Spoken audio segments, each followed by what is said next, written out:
Coming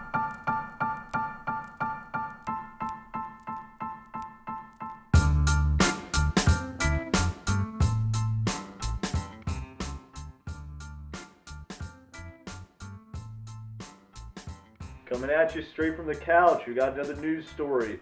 And earlier this month, David Dao, 69-year-old passenger, was forcibly removed from a United Airlines flight by security. He was assaulted and dragged off the plane. Initial reports said this had to do with the flight being overbooked and he wouldn't give up his seat. I read some articles recently that suggest the flight was not overbooked. So, interesting how this story is developing. Also interesting, the CEO, Oscar Munoz, his response. I mean, initially he was backing his employees, saying they did the right thing, saying the passengers being disruptive. We have no real evidence of that. Then he walked those statements back later.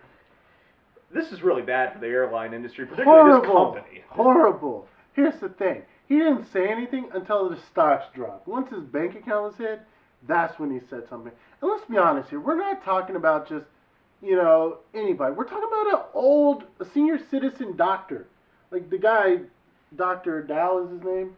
Mm-hmm. He's a doctor. His whole entire reasoning for not wanting to leave the plane, because originally they were like, it's overbooked, people volunteer, they originally asked for volunteers. When too little volunteers didn't want to get off the plane, then they looked at Dr. Dao and was like, okay, we're going to remove him.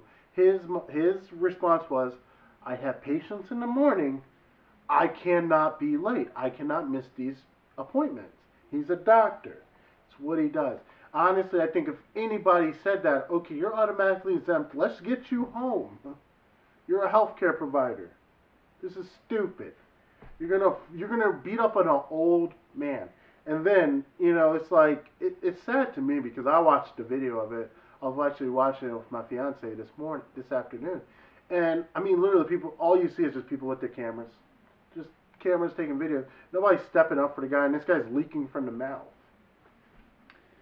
Yeah, I mean, the thing about it is, and this is something else I learned, through researching this whole thing, is that the airline industry does kind of operate so that they kind of purposely overbook flights because they figure a certain percentage is going to drop out and cancel their seats, and that if they didn't do it that way, if they just didn't overbook flights, we'd all be paying more for our tickets to make up for that fact. So, I mean, that's the way the airline industry works, but usually in situations like this, instead of beating someone up and taking them off the plane, what you do is you kind of go like, okay, does anyone want to give up their seat? And usually there's some kind of like monetary compensation to get them off the plane and then create room for whoever needs to be on that plane. And then they put them on a new flight later. So really this whole thing could have been settled by just offering someone a couple grand to just give up their seat, and that would have taken care of it. Now this is a whole PR mess for the company. You mentioned the stock. I mean, the stock actually, surprisingly, has been pretty resilient. I mean, today it's been up back close to where it was. Mm-hmm. I think investors in this company are not taking into account like how bad this could be for their sales going forward. But the market sometimes is irrational. So sometimes you just see those dips and then it comes right back up. Yeah. But yeah, I think the CEO, I mean, what should happen to him? Because I've been hearing calls like maybe that he should get fired. I heard that, calls for because Warren Buffett is heavily invested in United Airlines, and they're thinking like, oh, maybe he's going to go behind the scenes, try to get this guy out of the company. I don't think that he'll literally disappear. I think, honestly, there will be some type of penalty for him. But then again, you never know. I mean, it depends on how big this story gets. And again, not a lot of people are talking about it too much, I think, us tackling the story, it was like, okay, I didn't see a lot of news articles about this, at least on TV. And you know how it is. If MSNBC, CNN, or Fox, all they're talking about is Trump. It's very hard to get past that. So, that's why we did pick this story. But, again, this is why we were picking this story. We want action done. There's got to be some accountability held here. They beat up a 70-year-old man.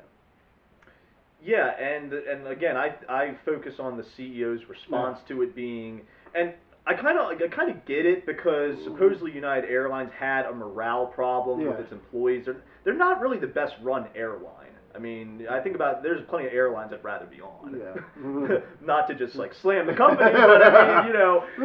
And the thing is, like, so the CEO was just like his initial statement was a lot more backing his employees for doing responding the right way, and he was an unruly passenger.